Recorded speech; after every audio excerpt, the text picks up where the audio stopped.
Shri Samarth sir.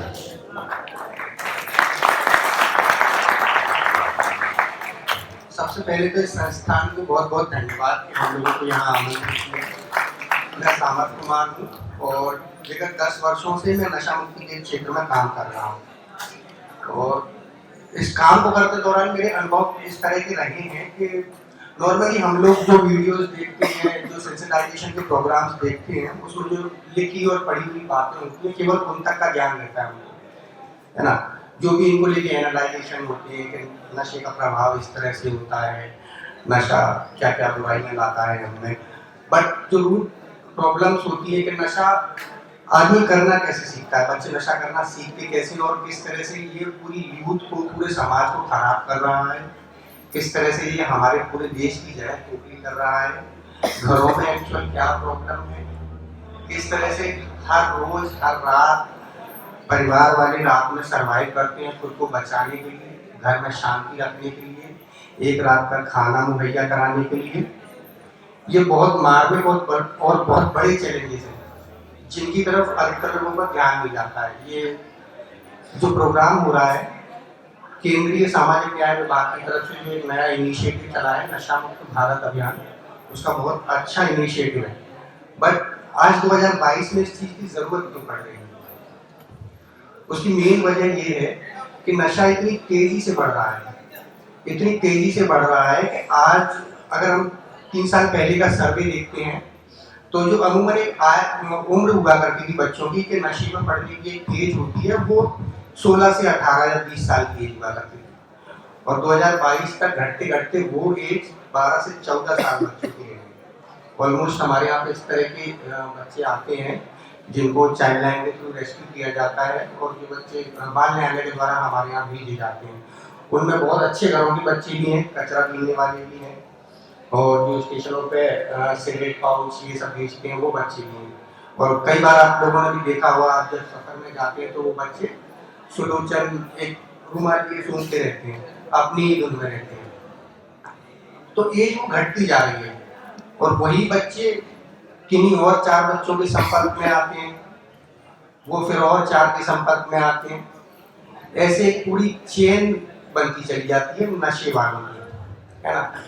और जो युवा पीढ़ी है अधिकतर इस गुमान में रहती है, मैं भी युवा हूँ, आप लोग भी युवा हैं, तो हम आपस में अच्छे से कनेक्ट कर सकते हैं। वो अधिकतर इस गुमान में रहते हैं कि जब स्कूलिंग खत्म हुई, कॉलेज में आए तो अभी सुट्टा भी चलेगा, दोस्त यार भी मिलेंगे, महफिल भी बनेगी, गम होगा तो पिएंगे, खुशी होगी तो पिएंगे, है ना। अधिकतर चार जो भी कॉलेजेस होते हैं बाहर कैंटीन होती है या फिर टपरी जिसको अपन बोलते हैं। मेरा भी कॉलेज यहीं से हुआ है, बंसल कॉलेज से मैं पास आउट हूँ। तो ऑलमोस्ट मैं यही सोच के आया था कि भाई पढ़ने जा रहा हूँ, बट 1 महीने में यहाँ आया, थोड़ी हवा लगी तो रंगत बदल गई।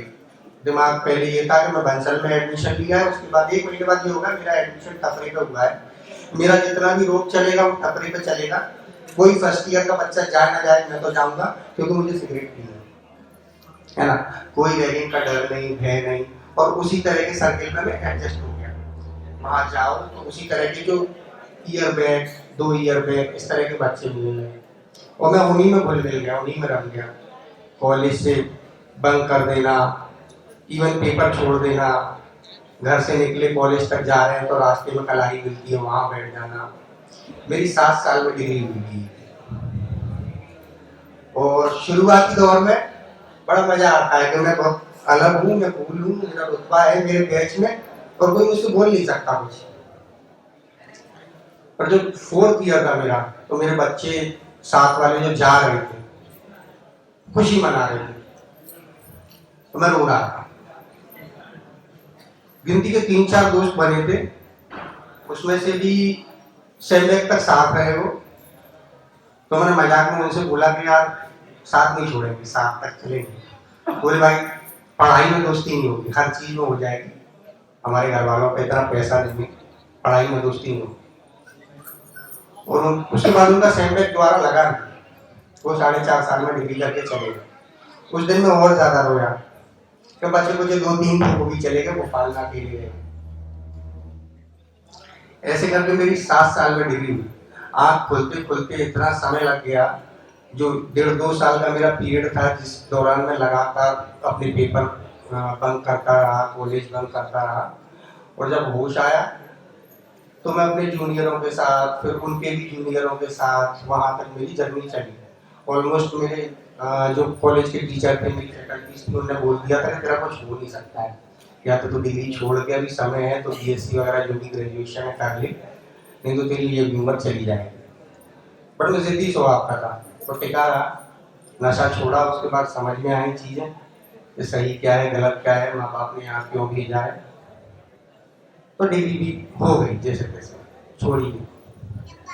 और उसके बाद काम की जो, मैं नशा मुक्ति की फील्ड में काम करता हूँ, उसका सबसे बड़ा रीज़न ये है, मेरा फैमिली डिजीज रहा है। मैं एडिक्ट रहा, कुछ समय रहा।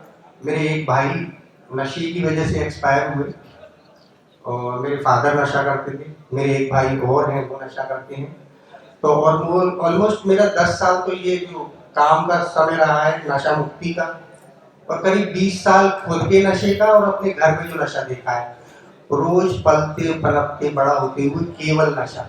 घर में कभी नशा करने वाले के घर में कभी भी शांति नहीं रह सकती, कभी भी खुशहाली नहीं रह सकती, है ना। वो बाप कभी अपने बच्चों को प्यार नहीं दे सकता जो शाम को नशे में आ रहा है ना। उसकी जरूरतों को कभी पूरा नहीं कर सकता। और खासकर युवा वर्ग जो है ना, वो इन चीजों से बड़ा निश्चिंत रहता है, क्योंकि खर्चे का तो लोड नहीं है, पापा दे रहे हैं, मम्मी दे रही है ना। गोल सपने सेट नहीं है। अधिकतर लोगों की दिशा भी घर वाले ही निर्धारित करते हैं कि तुमको ये करना है, ये करना है, या फिर ये बेटर ऑप्शन है। हम लोग अपना लक्ष्य लेके नहीं चलते। इसीलिए जब कॉलेज से निकले, प्रेशर खत्म हुआ, और टपरे पे चाय के साथ में सिगरेट, और फिर शाम को अलग पार्टी, और ये सब चीजें स्टार्ट हो जाती है ना। अधिकतर लोगों का यही रहता है। बट इतनी घातक चीज है कि अपन शौक में शुरू तो कर देते हैं, तो कभी अपनी आदत में बदल जाता है, अपन को पता भी नहीं चलता है ना। ये साइंटिफिकली प्रूफ है कि 0.7% नॉर्मल इंसान से तेज तर्क शक्ति वाला इंसान एडिक्शन में जाता है ना। कई लोग ये सोचते हैं कि नहीं, अरे ये तो खराब आदमी है, ये नशे में चला रही है, वो ज्यादा होशियार आदमी है नॉर्मल इंसान की तुलना में, एक्सपेरिमेंटल जिसको बोलते हैं। और हम, हमारी जिस एज में है, हमारी जो युवा पीढ़ी है जिस एज में है, उन्हें एक्सपेरिमेंट करना बड़ा पसंद होता है कि मैं इसको भी ट्राई कर लूँ, उसको भी ट्राई कर लूँ, थोड़ा प्रेशर कम कर लूँ। और जो कॉलेज के यूथ देख रहा है जिनका ज़्यादा बोलबाला है, या फिर जिनका ज़्यादा ग्रुप बड़ा है, जो खाते पीते हैं, तो मैं उनके ग्रुप में एडजस्ट हो जाऊँ। कभी कभार ये भी प्रेशर रहता है कि 4 दोस्त हैं और उनमें से 2 पी रहे हैं, 2 नहीं पी रहे हैं, तो अक्सर उनको ताना पड़ता है, कैसा लगा यार, पी ले, एक बार तो पी ले, है ना, मजा नहीं आ रहा है, या तो रूम चेंज कर दे। मेरे साथ हुआ है ऐसा, जब बंद कर दी तो बोले कि यार तू पीता नहीं है, हम अनकंफर्टेबल होते हैं, रूम चेंज कर दिया, और अकेले भी रहने चले गए। क्योंकि लाइफ खुद की है, और हर इंसान को अपनी जिंदगी अकेले ही बनानी पड़ती है ना। कोई दोस्त यार आपके साथ जीवन भर नहीं चलने वाला है। आपकी पढ़ाई के समय तक साथ में है, उसके बाद उनके रास्ते अलग हो जाएंगे, आपके रास्ते अलग हो जाएंगे।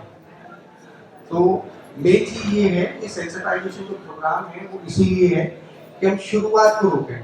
जब नशा शुरू हो जाता है, हम लोग ट्रीटमेंट का काम करते हैं। जो पर्सन हमारे यहाँ आते हैं वो ऑलमोस्ट बर्बाद होते हैं, और ऐसा नहीं है कि उनका कोई भी एक पृष्ठभूमि होती है कि वो गरीब है या अमीर है, शिक्षित है, अशिक्षित है, doctor, TI, principal, foreign return, हर तरह का इंसान मेरे यहाँ 10 साल में ट्रीटमेंट में रह चुका है।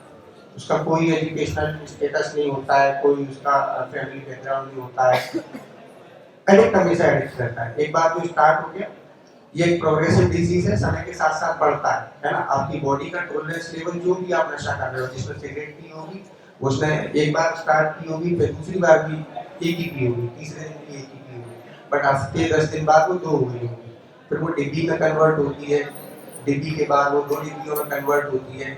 कॉलेज के बच्चे तो बीड़ी के ठोक तक नहीं लेते, है ना। जो डे स्कॉलर बच्चे होते हैं, कई लोग हंस जाएंगे यहाँ पे, जो अगर कनेक्ट कर पा रहे होंगे ना, मैं रहा हूँ इस तरीके से कि घर से पैसे उतने ही मिलते हैं, 4 लोग रह रहे हैं, उसमें बीड़ी का बंडल ले आए, और उन्होंने क्या किया, पहले तो बीड़ी पी फेंकी घर में, झाड़ू नहीं लगता उस कमरे में, फिर उसको रीयूज करते हैं, रिसाइकल करने का बहुत अच्छा तरीका है। जो बची हुई है उसको भी खत्म करो, क्योंकि अभी लाने के लिए पैसे नहीं है। और कर क्या रहे हैं, उससे अपने शरीर को चला रहे हैं, है ना। मेरे आप होड़ देखेंगे तो ये उन्हीं का प्रभाव है, अब तक वैसे ही बदल नहीं है ना। आपका नशा आपके जीवन पे बहुत बुरा असर छोड़ के जाता है, और ये चीज इतनी घातक है और आपकी भावना को मारने वाली है। जो एक्टिव एडिक्शन में जो इंसान होता है वो कभी भी अपने घर वालों के मर्म को समझ ही नहीं सकता। सेल्फ सेंटर्ड इंसान उसको बोलते हैं। वो केवल अपना ध्यान रखता है कि मेरे लिए ये कमी रह गई, मैं ये नहीं कर पाया, मेरे को ये चीजें नहीं मिली। घर वालों का उनको बिल्कुल भी ध्यान नहीं रहता है कि मेरे माँ बाप पैसा कैसे ला रहे हैं, मेरे लिए क्या सपने देख रहे हैं, है ना, मुझे यहाँ किसी इंस्टीट्यूट में क्यों डाला है। उनके लिए इन चीजों की कोई वैल्यू नहीं रहती, केवल उनको वैल्यू रहती है अपनी जरूरतों की, अपने नशे की पूर्ति की। लगभग ये मानिए मैंने झुग्गी वालों की झुग्गी बिकती हुई देखी है इसी नशे में। अच्छे अच्छे अमीरों के घर बिकते देखे हैं, कंपनियां बिकती देखी हैं, जिन पर कुछ नहीं था, कुछ भी नहीं था, अर्श से फर्श पे आए वो लोग मैंने देखे हुए नशे के दौरान, है ना। और कई लोग उस स्थिति में आ जाते हैं कि वो इतने जड़, इतने जिद्दी हो जाते हैं क्योंकि हम समझ नहीं पाते। हम कम दुनिया से अपने आप को कंपेयर करते हैं, यार वो भी तो पी रहा है, ये भी तो पी रहा है, मैं क्यों नहीं पी सकता, है ना। इसी में लगे रहते हैं, इसी में अपना समय व्यर्थ करते रहते हैं। और एज जब निकल जाती है, जब अपने हाथ में कुछ नहीं रहता है, तो हम ये सोचते हैं कि मैं उस समय पे अगर समझ जाता, उस समय पे मैंने अगर सही डिसीजन लिया होता तो मेरी जिंदगी कुछ और होती। जीवन पूरा यही इन्हीं लोगों के साथ लड़ते लड़ते निकल जाता है कि वो अच्छे से पी रहा है, वो उससे मैं कनेक्ट कर लूँ, तो उससे मैं कनेक्ट कर लूँ, मैं बिना शराब के अपनी बर्थडे कैसे एंजॉय करूँगा, अपनी पार्टियाँ कैसे एंजॉय करूँगा, है ना। तो इससे बेहतर ये है कि अपन इतने दूर के इमेजिनेशन में जाए, उसे रोक दो, चालू ही मत करो। अगर आपने स्टार्ट नहीं की, ये एडिक्शन जो है ना, लाइलाज बीमारी है, कभी ठीक नहीं होती। हम लोग ट्रीटमेंट का काम करते हैं, बट जैसे टाइप 2 डायबिटीज है, अस्थमा है, इसी तरह से एडिक्शन प्रोग्रेसिव और लाइलाज बीमारी है, ये कभी भी खत्म नहीं होती, समय के साथ साथ बढ़ती जाएगी। आपकी पीने की आदत बढ़ेगी और आप जितना ज्यादा उसका कंजम्पशन करेंगे उतना ज्यादा अपने घर के धन की, अपने शरीर की, अपने फ्यूचर की बर्बादी करेंगे, है ना। ज्यादातर लोग ये जो एडिक्टिव पर्सन रहते हैं उसको बड़ा कॉन्फिडेंस रहता है कि मैं नशे नहीं करूँ, मैं कल से छोड़ दूँ, मैं तो शौक में पी रहा हूँ, मैं तो मजे में पी रहा हूँ, ओकेजनली पीता हूँ। ओकेजनली इंसान कभी नहीं पीता, ओकेजन तो हम खुद बनाते हैं ना। ज्यादातर लोग शादी में जाते हैं, बारातों में जाते हैं, जो एडिक्टिव पर्सन है कभी पूरी शादी नहीं देख पाता, है ना। बारात स्टार्ट होती है, आधे गिट्टी पे पड़े हैं, आधे उस गिट्टी पे पड़े, ऐसे पड़े हुए ही मिलते हैं। फेरे वेरे हो जाएंगे, सोलह विदाई का टाइम होगा, तब वो लोग खड़े होते हैं और फिर दोस्तों को जाके बता दे कि पूरा एंजॉय किया और पूरी शादी दे दी, अरे मैं तो ऐसे बैठा था, ऐसे खाया था, कहीं और पड़े हुए थे। ये होता है ना।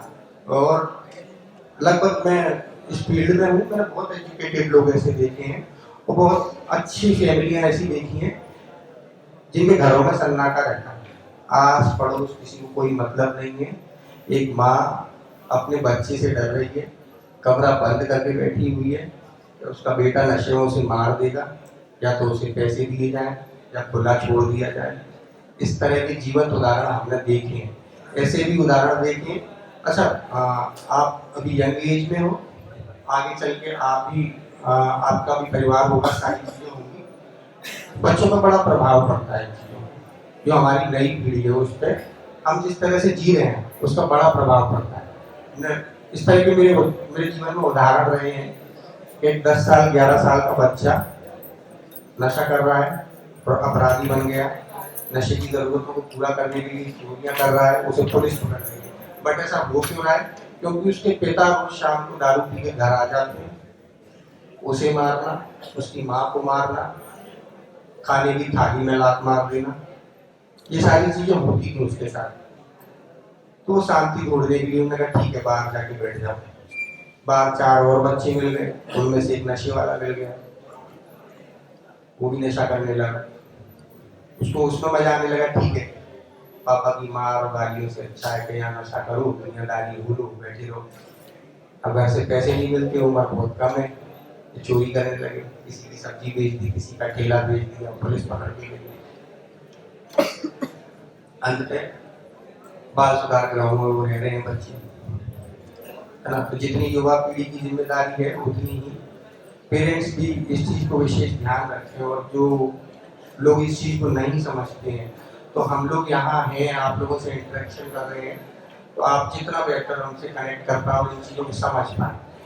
यहाँ केवल सुन के इस चीज को छोड़ नहीं देना, आप जो कर रहे हो ना उसका एनालाइजेशन भी करना कि इसका प्रभाव क्या होने वाला है। नहीं तो एटलीस्ट सोशल मीडिया के इतने साधन हैं जहाँ पर बहुत सारा कंटेंट भरा पड़ा है, आप अगर सीखना चाहो, देखना चाहो, तो कितने दुष्प्रभाव है नशे के, किस तरह से इंसान गर्त में जाता है और अपने साथ अपने पूरे घर को मारता है, पूरे घर को। फ्यूचर खुद का तो गया है, घर वालों के सपने तो मरे ही, है ना, साथ में घर वाले भी मरते हैं। तो इन चीजों को आप देखिएगा और महसूस करिएगा, है ना, और कोशिश करिएगा कि आप खुद नशा ना करें, साथ में दूसरों को भी प्रेरित करें कि वो नशे की तरफ आगे ना बढ़े। अगर कोई इस तरह की चीज़ों में लिप्त हो रहा है, आपको दिख रहा है कि गलत डायरेक्शन में जा रहा है, तो उसे रोकें और पहले सिखाएं कि भाई देख ले इसके नतीजे क्या होते हैं। जैसे बहुत सारे उदाहरण है समाज में, है ना। आपने मुझे सुना, इसके लिए बहुत बहुत धन्यवाद।